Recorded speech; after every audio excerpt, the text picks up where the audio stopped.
Bonjour à tous, bienvenue dans cette nouvelle vidéo. Alors aujourd'hui, on se parle d'actifs dits sans risque, et c'est des actifs donc on appelle sans risque, mais qui pourtant ont baissé de plus de 23 ces derniers mois. De quoi est-ce qu'il s'agit? Eh ben, il s'agit de la dette des États européens. Dit autrement, en fait, les obligations d'État. Donc on dit souvent que c'est un placement, sans risque, mais on va voir dans cette vidéo, pourquoi est-ce qu'elles ont baissé et ce que ça doit, la leçon qu'on doit retenir ensemble, pour, gérer notre patrimoine et les opportunités que ça peut représenter. Alors quand on parle d'actifs, sans risque, donc ici je vous ai mis, les différents États, européens et vous allez voir que, cette dette en fait, exprimée en valeur et ben, elle a beaucoup baissé. Donc je vous mets ici un graphe d'un ETF, donc d'un produit financier qui suit, la valeur, d'un panier d'obligations de l'Union européenne. Donc c'est pas un État en particulier, c'est un mélange de plusieurs États. Principalement les plus gros pays, donc France, Italie, Allemagne, et cetera. Et on voit qu'en fait depuis, un peu ce pic là fin 2020, fin 2020, début 2021, on a eu une baisse, qui a continué et qui a été, assez forte et assez étonnante sur ce type de produit. Parce qu'on a baissé ici jusqu'à, 23 plus bas et puis on voit que depuis début 2023, on est un tout petit peu remonté, mais qu'on reste finalement, sur, un écart, très important. Alors ça peut peut-être paraître étonnant parce que, du coup, quand on dit, la dette des États, c'est du placement sans risque. Mais si vous avez ce produit dans votre portefeuille et ben, en fait, la valeur de l'actif que vous détenez, il a baissé potentiellement de 20 selon le moment où vous l'avez acheté. Et cette glissade, elle a été très forte et c'est pas sûr qu'on revienne. J'ai pas de boule de cristal, mais c'est pas sûr qu'on revienne tout de suite sur les niveaux précédents. Donc c'est peut-être une perte définitive que vous avez sur, ces obligations. Alors de quel produit est-ce que je parle ici? C'est un ETF, qui a des obligations d'État. Alors c'est un produit un peu particulier, moi je l'avais mais c'est pas un produit que j'ai acheté, mais c'est un produit que j'ai toujours dans le coin de ma tête parce qu'il est éligible, au plan épargne action. Hem Et en fait, quand on voit les performances, vous voyez la performance, elle a été, une petite baisse en 2021. Ici on voit, sur le produit d'un peu moins de 4 puis le gros de la baisse en 2022. Alors, dedans, qu'est-ce qu'on va avoir? C'est plutôt des États, donc de la dette d'État. Donc vous avez, de la France, de l'Italie, de l'Allemagne, l'Espagne et cetera, avec différentes maturités. Donc, dedans, vous allez avoir, soit de la dette, ici, il y a du mélange. Donc, vous allez pouvoir avoir de la dette, plutôt court terme. Donc si je prends quelques exemples, là, vous voyez, dans les lignes du portefeuille, il y a, de la dette italienne avec un coupon de 3,75 qui émerge, dont l'échéance est en 2024. Donc dans 1 an et demi, donc 18 mois au moment où je fais cette vidéo. De la l'OAT, donc de la dette française qui a une échéance dans 2 ans, mars 2025 et cetera et cetera. Et donc, ce qu'on voit sur ce type de produit, c'est que finalement, c'est un produit qui normalement est quand même assez stable parce qu'il y a pas de grosses variations. Donc si on regarde, l'évolution depuis 2019, vous voyez, c'était quand même assez stable. Mais là, la baisse a vraiment été marquée depuis 2021 et c'est un produit surtout, ce qui est, un petit peu perturbant, c'est que c'est un produit pour les gens qui l'ont acheté à ce moment-là, pas des gens qui l'ont acheté pour faire, plus 20 parce que c'est pas spéculatif. C'est plutôt les gens qui l'ont en portefeuille pour être décorrélés des marchés actions et en échange, le coupon qu'ils reçoivent, donc le taux d'intérêt qu'ils reçoivent est assez faible parce que, sur ce produit-là, on va être entre, en moyenne 2 selon les périodes, mais on est sur les taux très bas. Donc c'est un petit peu la double peine. Mais, ça nous permet de voir un phénomène très intéressant et qu'on ne voit pas souvent, c'est l'impact des taux d'intérêt et même si on n'a pas de boule de cristal, c'est intéressant de comprendre là où est-ce qu'on va, pour savoir, quel est ce qu'il faut continuer à détenir ou pas ce type de produit. Donc moi personnellement aujourd'hui j'en ai pas et pour tout ce qui est, on va dire vraiment épargne de précaution, je pense qu'aujourd'hui le livret A c'est un très bon deal. Mais je sais que sur le livret A aujourd'hui, je vais avoir un intérêt de 3. Par contre, contrepartie, je ne vais pas faire du +10 ou du +15. Alors, si on regarde les taux d'intérêt à long terme, hein, parce que c'est ça qui explique vraiment la variation, ben, c'est vrai que les taux d'intérêt, ils ont remonté dans la plupart des pays européens, pas qu'européens d'ailleurs, parce que ça a été aussi le cas, c'est une tendance mondiale. C'est aussi le cas aux États-Unis, au Canada. Il n'y a que le Japon qui, lui, a vraiment des taux très très bas depuis très longtemps. Ce qui est intéressant, c'est de regarder un peu les provisions. Donc là, je suis sur le site de l'OCDE. Et c'est l'OCDE donc, qui fait des prévisions de taux d'intérêt. Ben, vous voyez que finalement, on était sur les taux d'intérêt très très bas, de niveau de zéro. Et puis, ça a augmenté, ça a augmenté, ça a augmenté, ça a augmenté très très vite. Donc, vous voyez surtout cette année 2022. Et ce qui prévoit pour l'instant, donc là ici, je me mets sur le premier trimestre 2023. Donc au moment où je fais cette vidéo, ce qui est intéressant, c'est qu'on est sur le deuxième trimestre, on arrive sur le deuxième trimestre 2023. Et là, on voit qu'il y a encore une augmentation par rapport au premier trimestre dans la prévision. Mais ce qui est intéressant, c'est que dans la suite de la prévision, on est plutôt sur le plateau.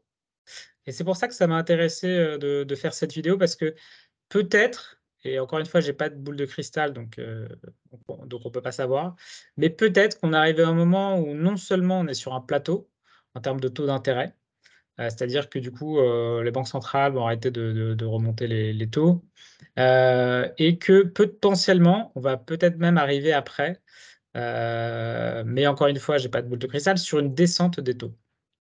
Et on va voir que ça, du coup, ça peut rendre ce produit potentiellement plus intéressant qu'il en a l'air.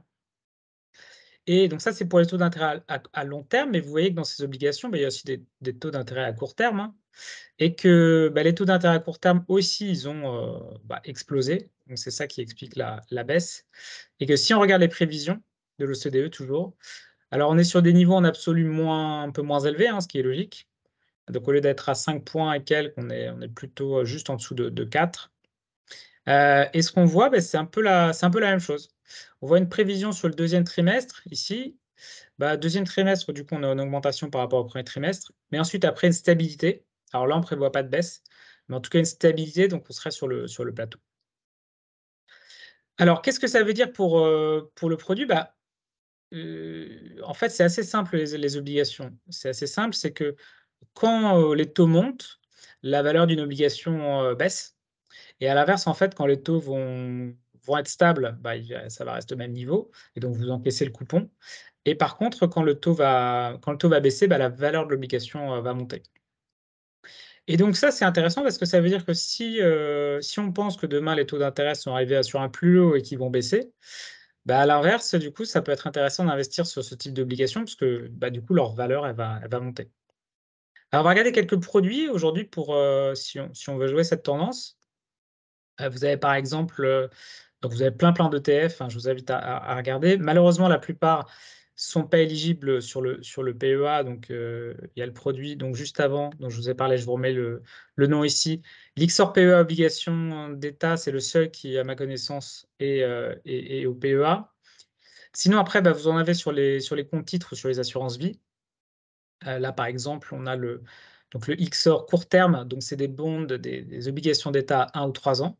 Donc, vous voyez que ça a bien baissé aussi, mais forcément moins, parce qu'il y a quand même moins de sensibilité au taux d'intérêt sur la partie court terme. Donc, si vous voulez vraiment jouer avec une amplitude plus forte, vous pouvez plutôt regarder, par exemple, alors c'est plus risqué forcément, il y aura plus de variations, mais des bons plutôt à 7 ans ou 10 ans.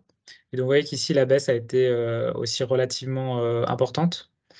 Donc du coup, là, si ça devait rebondir, du coup, ça pourrait rebondir de manière plus importante.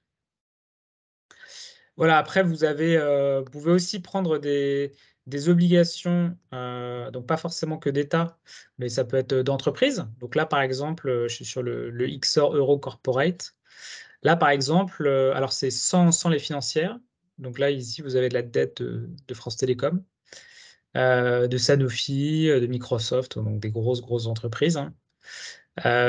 Et on voit que du coup, là aussi, la baisse, elle a été importante. Vous voyez, on était passé d'une hausse de plus 20 par rapport au démarrage. Et là, on est passé seulement à une hausse de 7, sachant que là, il y a des coupons plus importants qui sont versés. Donc, ceux qui l'avaient acheté avant, du coup, ont subi une moins-value. Mais on va dire que peut-être que maintenant, on est revenu sur des niveaux qui sont peut-être des niveaux un peu plus planchers, enfin, en tout cas, un peu plus avec une marge de sécurité plus forte que ce qui était avant. Voilà et un dernier, bah, le euro high yield. Alors là, c'est si vous voulez aller sur des choses un peu plus risquées encore. Pourquoi? Parce que dans le high yield, vous avez, de la dette d'entreprise, mais, d'entreprises moins bien notées, donc, qui ont moins de probabilité de rembourser, donc plus de probabilité de faire défaut. Donc des gens comme, Unicredit, par exemple ici, Telefónica, Vallourec. Donc ça peut être soit des entreprises plus endettées, soit des entreprises, un peu plus en difficulté. Donc souvent qui en contrepartie du coup vont verser des coupons, plus élevés. Et donc là on voit que, bah, là il y a eu de la baisse finalement, mais, si alors l'échéance ici est plus courte, hein, parce qu'on ça a été lancé on a le calcul depuis seulement juillet 2021, mais, quand même une baisse et donc, bah, pareil du coup, si l'univers des taux se détend, ça peut éventuellement remonter, sachant que là, par contre, vous êtes forcément, bah, plus sensible à la conjoncture économique parce que si on rentre, en récession, s'il y a des complexités sur les entreprises, bah, du coup, vous allez avoir, potentiellement, plus de défauts ici sur cette, classe, donc une classe aussi, plus risquée. Voilà donc, voilà, je fais pas de paris, mais voilà, 2 enseignements de cette vidéo. D'abord, bah, c'est que bah, ce qui est sans risque, en fait, faut bien comprendre ce qu'il y a derrière. Il y a le sans risque, en fait, ça n'existe pas. Vous avez toujours un risque quelque part et donc ici, le risque, bah, d'avoir la part de ce que vous avez acheté valoir moins que le moment où vous l'avez investi et de potentiellement que ça revienne pas au niveau. Donc, même si j'ai pas de boule de cristal, on peut quand même penser que la période dans laquelle on vit actuellement, bah, est pas propice à revenir à une période de taux zéro. C'est peut-être été, un «accident» entre guillemets dans l'histoire et donc on n'est pas sûr qu'on revienne sur les taux zéro. Peut-être qu'on y reviendra, mais peut-être pas. Donc faut pas parier dessus. Par contre, peut-être qu'on arrive, ce qui va être intéressant, c'est si on arrive effectivement sur un plateau en termes de taux et qu'après ça descend, bah, là, du coup, ça va être plus favorable pour détenir ce type, de support. Voilà, après vous le savez, la philosophie, moi, sur le investir et devenir libre, c'est plutôt d'investir à long terme et bah, à long terme, c'est plutôt, voilà, c'est plutôt les actions qui ont tendance à surperformer les obligations. Donc c'est plutôt, et qui en plus résistent mieux à l'inflation. Donc c'est plutôt elles sur lesquelles, moi aujourd'hui, je mise pour, mon patrimoine. Voilà, j'espère que cette vidéo vous a plu et n'oubliez pas de mettre un pouce si vous l'avez bien aimé, de vous abonner à la chaîne pour recevoir d'autres vidéos et moi je vous dis à très bientôt. Ciao!